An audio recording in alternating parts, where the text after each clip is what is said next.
আজকে তোমাদের সাথে কাঁকড়ার একটা রেসিপি শেয়ার করব। তার জন্য গ্যাস জ্বালিয়ে এখানে প্যান বসিয়েছি, যার মধ্যে গোটা গোলমরিচ, শুকনো নারকেল, এখানে দিয়েছি কারি পাতা, শুকনো লঙ্কা, তার সাথে আছে এলাচ, লবঙ্গ আর আছে কালো সর্ষে। একটু ড্রাই রোস্ট করে নিয়ে গ্যাসটাকে বন্ধ করে দিয়ে দিয়েছি এর মধ্যে গুঁড়ো করে রাখা আগে থেকে ধনে গুঁড়ো আর জিরে গুঁড়ো। সেটাকে একটু গরম করে নিয়ে তারপর দেখো বেশ কিছুক্ষণ রেখে দিয়েছিলাম। একটু মশলাটা ঠান্ডা হয়ে যাবার পর এর মধ্যে দিয়েছি একটু তেঁতুল, হলুদ গুঁড়ো আর সামান্য একটু জল। এখানে দিয়ে মশলাটা বানিয়ে নিয়েছি। এদিকে তেল গরম করে পেঁয়াজ আর কারি পাতা ফোড়নে দিয়ে পেঁয়াজটাকে একটু নরম করে ভেজে এর মধ্যে আদা আর রসুন সামান্য একটু হলুদ দিয়ে বেশ কিছুক্ষণ ভেজে নিয়ে এরপরে দেখো এর মধ্যে দিয়েছি আগে থেকেই ভালো করে ধুয়ে পরিষ্কার করে রাখা কাঁকড়াটা।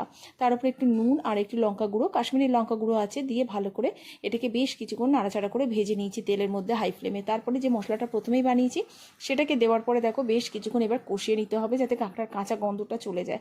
তো বেশ কিছুক্ষণ কষিয়ে নেওয়ার পরে এর মধ্যে পরিমাণ মতো গরম জল অ্যাড করে ভালো করে মিশিয়ে ঢাকনা দিয়ে বেশ কিছুক্ষণ রেখেছিলাম। তারপরে দেখো ঢাকনাটা খুলে এটার মধ্যে দিয়েছি কাঁচা লঙ্কা, ধনেপাতা। ব্যাস এটাকে মিশিয়ে নিয়ে আরও 2 মিনিট এইভাবে ফুটিয়ে নিলে কিন্তু তৈরি হয়ে যাবে রেসিপিটা। কেমন লাগলো জানিও, আর অবশ্যই কিন্তু ট্রাই করতে ভুলো না। আর ভালো লাগলে কিন্তু অবশ্যই পাশে থেকো। তো চলো দেখা হবে আরও একটা নতুন রেসিপির সাথে। ততক্ষণের জন্য ভালো থেকো, সুস্থ থেকো, টাটা।